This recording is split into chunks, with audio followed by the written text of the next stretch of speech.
Okay, so we got to see an early access screening of Knives Out tonight. So we are going to go ahead and do a first impressions video of it and see what happens. Okay. Okay. So what were your impressions of the movie? Your thoughts? I liked that it had Chris Evans in it.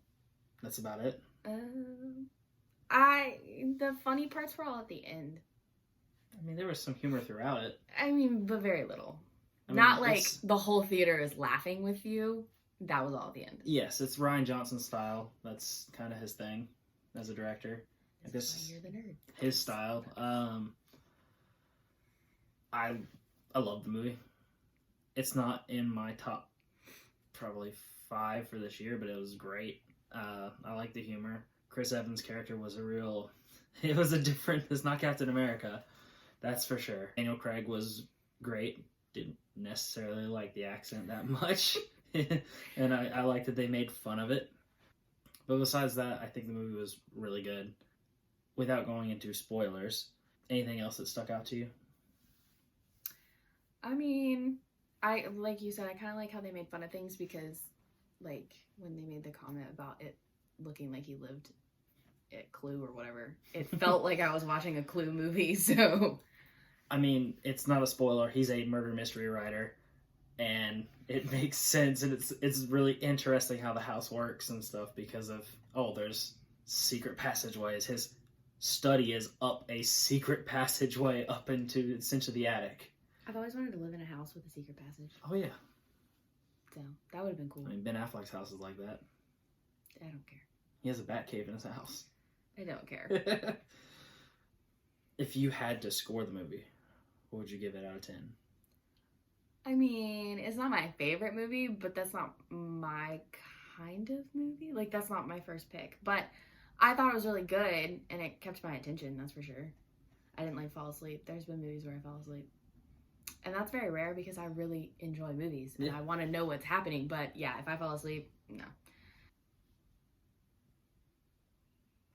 I just really liked Chris Evans' character. Like, I don't... Yeah, but if you had to score it, what would your score be? I don't know how to score this. Did you... A 7. 7?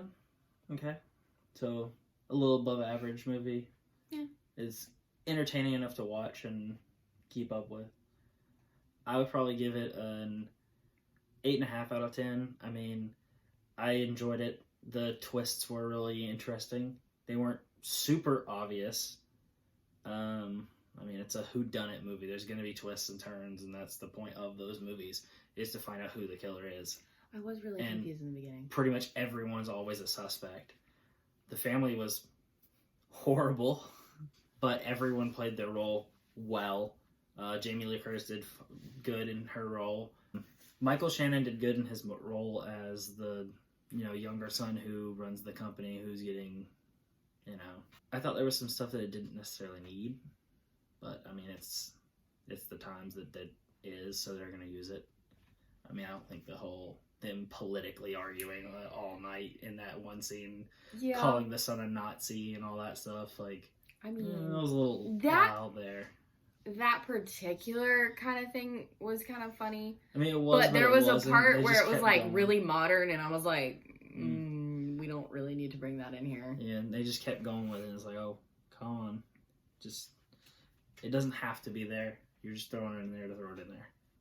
I like Jamie Lee Curtis, but like I didn't really feel like any of them were really on the screen a lot.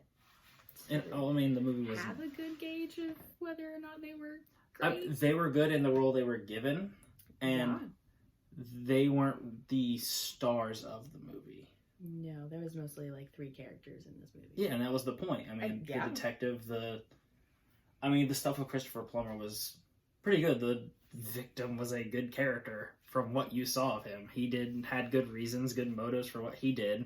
He was just an overall genuine person, and so was the nurse. I mean, yeah, if I had to score it, I'd give it an 8.5. I enjoyed the performances. Rian Johnson did a really good job directing this movie. Yeah. That's all names I don't know. I know like some names, but I don't go to movies because of who directs them or who does anything in them other than looks cool and is I've funny. only gone to a movie specifically for a director once. This movie looked interesting to begin with, but Rian Johnson, I didn't know who he was until he directed Star Wars The Last Jedi. That was and he's very infamous with certain people for that because a lot of people don't like that movie. I didn't hate it. But like Jojo Rabbit's the only movie I've seen specifically for a director.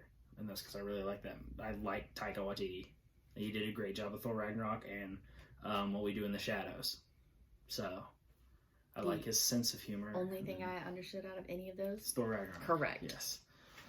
You need to watch more movies. Oh, I watch movies, just not those movies. Like if Mel Brooks ever comes out with another movie, I will go see that. Who's that? Okay. I said I don't know names. Yep. I know characters in movies. And I'd say now would be a good point to end this video. So she gave it a 7 out of 10. I gave it an 8.5. It's a solid movie. It comes out next week on November. Was it 20? It says Thanksgiving. It's Thanksgiving. I think it's November 27th next week. Mm-hmm. No, November 29th is when or it's on a Thursday. November 28th. It releases next Thursday. I recommend going to see it. Then we'll probably put out a spoiler. But when the movie comes out, releases for the whole world to see, we'll put out a spoiler video going into more details of the plot and what we thought of certain twists and turns throughout it. But yeah, yeah, it was a good movie. Yeah, because I have nothing here. All right, well, that's it.